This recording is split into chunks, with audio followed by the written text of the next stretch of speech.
Ya Rabbi ya Rahman, Anta malikul akwan. Ya Rabbi ya Rahman, Anta wasi'ul ghufran. Wa kullu dhalalatin finnar. Kaum muslimin jamaah Jumat rahimakumullah, puji dan syukur mari kita panjatkan pada Allah Subhanahu wa taala atas limpahan nikmat dan karunia-Nya yang Allah hadirkan dalam kehidupan kita, sehingga alhamdulillah kita dalam kondisi sehat walafiat dan juga bisa melaksanakan sholat Jumat secara berjamaah di masjid yang kita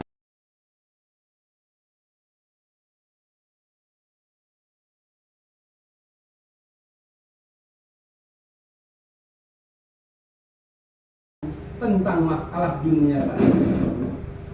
Memang kita menyadari Bapak hadirin yang berbahagia, Allah Subhanahu wa taala berfirman di dalam surat Al-Imran ayat ke-14. A'udzu billahi minasyaitonir rajim. Zuyyina lin-nasi hubbus shahawat minan nisa wal banin wal qanatiri wal muqantarati minadh dhahabi wal fiddah wal khailil musawwamati wal an'am wal has, dzalika mata'ul hayatid dunya wallahu indahu husnul ma'ab. Kata Allah Subhanahu wa taala dalam ayat yang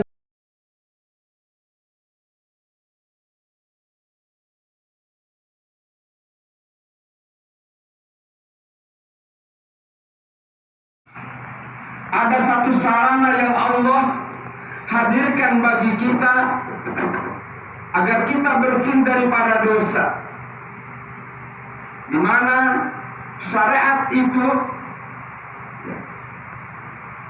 bisa menyebabkan atau bisa kita berkomunikasi langsung dengan Allah, yakni melalui sholat. Sholat 5 waktu yang Allah tetapkan bagi kita adalah wasilah agar kita bisa diampuni dosanya oleh Allah Subhanahu wa taala. Rasulullah SAW pernah menyampaikan ketika berkumpul dengan para sahabatnya, wahai sahabatku, seandainya di depan rumah kalian ada air sungai yang mengalir, yang airnya jernih, kemudian kalian mandi sebanyak 5 kali, kira-kira akan ada noda atau kotoran yang mungkin nempel dalam badan kita. Tentu sahabat menjawab, tidak mungkin baginda ya Rasulullah. Kalau kita mandi 5 kali di air yang mengalir yang jernih, tentu kita akan bersih daripada kotoran-kotoran. Itulah sholat 5 waktu yang Allah syariatkan bagi orang-orang yang beriman. Dengan wasilah sholat Allah bersihkan dosa-dosa kita. Bahkan kita bisa berkomunikasi langsung dengan Allah Subhanahu wa taala. Apalagi kalau kita memanfaatkan di sepertiga malam kita bangun munajat kepada Allah Subhanahu wa taala, Allah akan kabulkan seluruh permintaan dan keinginan kita. Hadirin sidang Jumat yang berbahagia. Kemudian kata Rasulullah SAW, barang siapa yang berburu dengan sempurna, berniat untuk melaksanakan sholat, maka langkah pertama ketika ia keluar rumah, Allah ampuni dosa-dosanya. Kemudian langkah berikutnya Allah tinggikan derajatnya. Begitulah sholat. Begitu indahnya fasilitas yang Allah siapkan bagi kita, karena kita tentunya banyak dosa dan kesalahan. Hadirin jamaah Jumat yang berbahagia, Rasulullah SAW bersabda, Inna awwala ma yuhasabu bihil abdu yawmal qiyamah min amali sholatuhu, fa in sholhat faqad aflaha wa anza, wa in fasadat faqad khaba wa hasyir. Kata baginda Rasulullah sallallahu alaihi wasallam, sesungguhnya amal hamba yang pertama kali Allah akan hisab pada hari kiamat adalah sholatnya. Apabila sholatnya baik, dia akan mendapatkan keuntungan dan juga keselamatan. Jadi kata baginda Nabi, amal yang paling pertama nanti akan dihisab oleh Allah Subhanahu wa Ta'ala adalah tentang sholat. Kalau sholat kita dinilai baik oleh Allah Subhanahu wa Ta'ala, maka kebahagiaan, keberuntungan, dan keselamatan akan menghadapi orang tersebut. Tetapi apabila sholatnya ia rusak, maka dia akan menyesal dan merugi untuk selama-lamanya. Hadis Abu Daud dan Ahmad. Oleh karena itu hadirin yang berbahagia, jangan sampai kita meninggalkan sholat fardu, meremehkannya kewajiban tersebut, atau bahkan menunda-nunda sehingga kita tidak menjalankan sholat tersebut. Karena dalam kondisi apapun, Rasulullah SAW tidak pernah mengizinkan seorang muslim untuk meninggalkan sholat. Hatta dalam kondisi dia sakit, Allah Subhanahu wa Ta'ala telah memberikan rukhsah-rukhsah, keringanan-keringanan agar sholat ini tetap terjaga dan bisa kita amalkan dan juga laksanakan dalam kehidupan ini. Hadirin yang berbahagia, Allah Subhanahu wa Ta'ala berfirman di dalam surat Al-Mudaththir ayat 42 dan 43. A'udzu billahi minasyaitonir rajim. Ma salakakum fis saqar? Qalu lam naku minal musallin. Jadi ketika Allah Subhanahu wa Ta'ala melihat, bertanya kepada penduduk neraka, kemudian Allah bertanya, apakah yang menyebabkan kalian masuk dalam neraka Sakor? Mereka menjawab, kami dahulu termasuk orang-orang yang lalai mengerjakan sholat. Ini karena sholat. Olehnya itu hadirin yang berbahagia, khatib berpesan, mari kita jaga sholat kita, terutama sholat yang 5 waktu yang Allah wajibkan. Mudah-mudahan dengan baiknya sholat kita, Allah berikan keberuntungan dan juga keselamatan bagi kita semua. Jangan sampai kita terjebak dengan mewahnya dunia, dengan indahnya dunia, kemudian kita hanya memikirkan tentang masalah dunia saja. Memang kita menyadari Bapak hadirin yang berbahagia, Allah Subhanahu wa Ta'ala berfirman di dalam surat Al-Imran ayat ke-14. A'udzu billahi minasyaitonir rajim. Zuyyina lin-nasi hubbus shahawat minan nisa wal banin wal qanatiri wal muqantarati minadh dhahabi wal fiddah wal khailil musawwamati wal an'am wal has. Dzalika mata'ul hayatid dunya wallahu indahu husnul ma'ab. Kata Allah Subhanahu wa Ta'ala dalam ayat yang mulia ini, Allah jadikan dalam pandangan manusia, zuyyina lin-nasi hubbus syahawat, kecintaan terhadap yang namanya asyahwat. Apa itu? Wanita-wanita, anak-anak, harta benda dari emas dan perak, kuda-kuda yang tertambat, mungkin kendaraan-kendaraan yang mewah, sawah ladang yang luas, peternakan yang banyak, kebun di mana-mana. Tetapi Allah mengingatkan, dzalika mata'ul hayatid dunya. Yang demikian itu semuanya hanya perhiasan-perhiasan dunia. Wallahu indahu husnul ma'ab. Di sisi Allah ada tempat kembali yang jauh lebih baik dari mata'ul hayatid dunya tadi. Olehnya itu, sekalipun Allah jadikan indah dalam pandangan manusia, jangan sampai kita terjebak hanya mengejar masalah dunia. Kita lupa bahwa di sisi Allah ada tempat kembali yang jauh lebih baik daripada perhiasan-perhiasan dunia. Hadirin jamaah Jumat yang berbahagia, kalau kita gandengkan ayat ini dengan sabda Rasulullah SAW yang mengatakan ketika beliau mencelupkan telunjuknya di lautan dan beliau angkat air yang menetes dari jari, inilah keindahan dan kenikmatan dunia yang diperebutkan semua orang dari zaman Nabi Adam hingga akhir zaman. Sedangkan lautan yang luas, itulah kenikmatan yang Allah berikan bagi orang-orang yang beriman dan bertakwa. Makanya jangan sampai kita terjebak hanya mengejar masalah dunia, kita lupa untuk sholat, kita lupa untuk beribadah kepada Allah Subhanahu wa Ta'ala. Hal ini didukung pula dengan sabda Rasulullah SAW bahwa kenikmatan atau rahmat yang Allah turunkan ke muka bumi ini baru 1% dari 100%, yang 99% Allah akan sediakan nanti di akhirat kelak bagi mereka yang bertakwa dan beriman kepada Allah Subhanahu wa Ta'ala. Ada hadis Nabi SAW, Rasulullah SAW menyampaikan dalam salah satu hadis qudsinya, a'dadtu li'ibadiyas sholihin ma la ainun ra'at.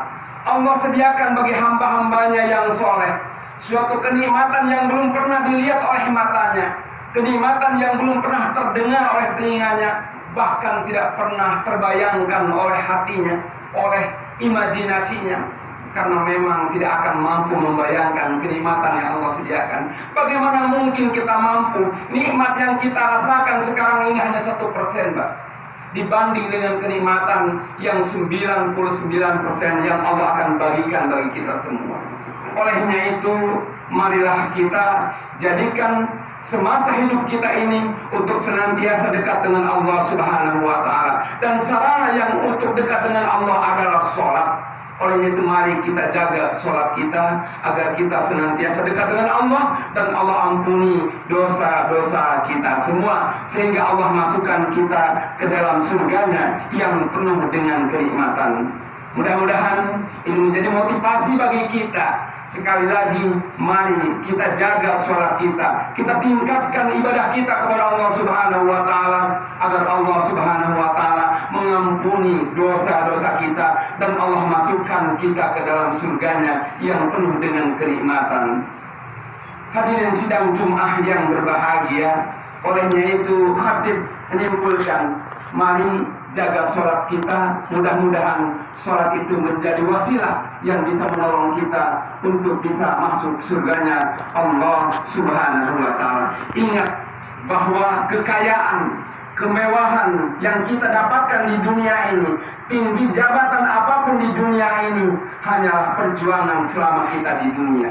Tetapi bagi Allah Subhanahu wa Ta'ala memberikan kesempatan bagi kita semua dengan hak yang sama. Inna akramakum innallahi atqakum. Sebaik-baik kalian adalah orang yang paling bertakwa kepada Allah Subhanahu wa Ta'ala. Dan sarana untuk meraih ketakwaan adalah melalui ibadah sholat yang kita lakukan. Mudah-mudahan ada manfaatnya.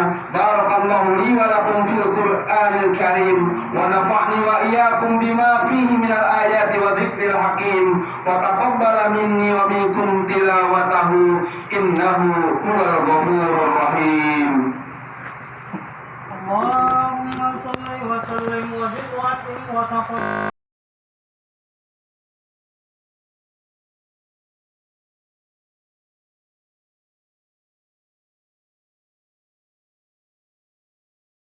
Hamdan katsiran thayyiban mubarakan. Asyhadu an la ilaha illallah wahdahu la syarika lah wa asyhadu anna Muhammadan abduhu wa rasuluh la nabiyya ba'da. Kaum muslimin sidang Jumat yang dirahmati Allah Subhanahu wa Ta'ala, demikian indahnya Allah memberikan fasilitas bagi kita. Allah memberikan sarana bagi kita untuk bisa bermunajat kepada Allah, berhubungan langsung dengan Allah Subhanahu wa Ta'ala melalui ibadah sholat. Olehnya itu, mari kita jaga sholat kita. Jadikan fasilitas dan sarana ini sebagai suatu jembatan bagi kita, suatu kendaraan bagi kita, agar kita bisa meraih ridhonya Allah Subhanahu wa Ta'ala. Bahkan ada hadis yang mengatakan bahwa jika kalian mendapatkan unta merah yang besar daging bunting 2 ekor. Apakah kalian merasa bahagia? Tentu kami bahagia. Karena unta yang besar, yang lagi bunting, mau melahirkan, tentunya nilainya sangat besar dan sangat mahal. Dan 2 ayat yang dibaca ketika sholat berjamaah di masjid itu lebih baik daripada unta 2 ekor tadi. Tapi kita tidak menyadarinya dan kita belum mengetahuinya. Kenapa demikian? Karena nikmat yang Allah berikan baru 1%. Ini perlu keimanan dan keyakinan. Makanya mari kita tingkatkan keimanan dan keyakinan kita, utamanya melalui sholat. Kita jaga sholat kita, insya Allah Allah akan memberikan hidayah bagi kita semua. Oleh itu mari kita berdoa kepada Allah Subhanahu wa Ta'ala agar kita diberikan hidayah dan juga kekuatan, agar kita menjadi orang-orang yang bertakwa di sisi Allah Subhanahu wa Ta'ala. Inna Allah wa malaikatahu yusholluna 'alan nabi ya ayyuhalladzina amanu shollu 'alaihi wa sallimu taslima. Allahumma sholli 'ala Muhammad wa 'ala ali Muhammad kama shallaita 'ala Ibrahim wa 'ala ali Ibrahim innaka Hamidum Majid. Rabbana ighfir lana wa li ikhwanina alladhina sabaquna bil iman wa la taj'al fi qulubina ghillan lil ladzina amanu Rabbana innaka ra'ufur rahim. Rabbana hab lana min azwajina wa dhurriyyatina qurrata a'yun waj'alna lil muttaqina imama. Rabbana atina fid dunya hasanah wa fil akhirati hasanah wa qina adzaban nar. Allahumma inni as'aluka al-huda wat tuqa wal afafa wal ghina. Rabbana la tuzigh qulubana ba'da idh hadaytana wa hab lana min ladunka rahmah innaka antal wahhab. Subhanaka Allahumma rabbil izzati amma yasifun wa salamun 'alal mursalin walhamdulillahi rabbil alamin. Ibadallah, inna Allah ya'muru bil 'adli wal ihsan wa ita'i dzil qurba wa yanha 'anil fahsai wal munkar wal baghi ya'idukum la'allakum tadhakkarun. Fadhkurullaha al-'azim yadhkurkum washkuruhu 'ala ni'amihi yazidkum wa la dzikrullahi akbar wallahu ya'lamu ma tasna'un. Aqimus shalah.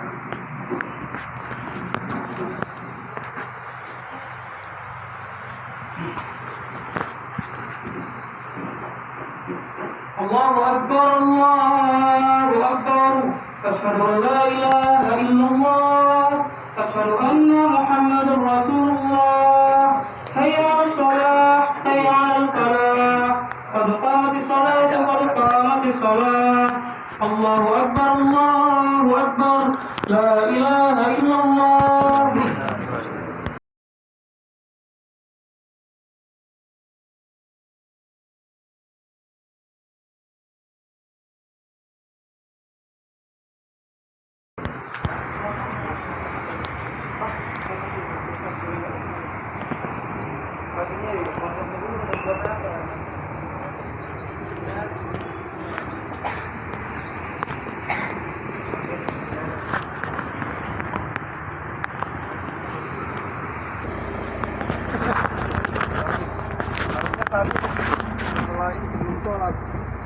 Minum jadi suaranya udah habis.